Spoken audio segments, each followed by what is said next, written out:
পার্কের ভেতরে একটা যুবতী মেয়ে আর তার বাবা ছোটাছুটি খেলছিলেন। বাবা মেয়েটাকে ধরতেই মেয়েটা খিলখিল করে হাসতে আর শরীর মোচড়াতে লাগল। আশেপাশের লোকজনটা একটু বিরক্ত আর অস্বস্তি নিয়ে তাদের দেখছিল। পার্কের অন্য একজন লোক বলে উঠল, পার্কে এসে রঙ্গমঞ্চ সাজিয়েছে।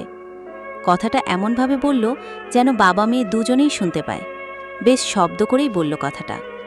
মেয়েটি আবার খিলখিল করে হাসতে হাসতে ছুটল। বাবার হাসি খুশি মুখটা মলিন হয়ে গেল। বোঝা গেল লোকটার কথায় তিনি কষ্ট পেয়েছেন। বাবা লোকটার কাছে এসে করুণভাবে বললেন, আমার মেয়েটা মানসিক প্রতিবন্ধী।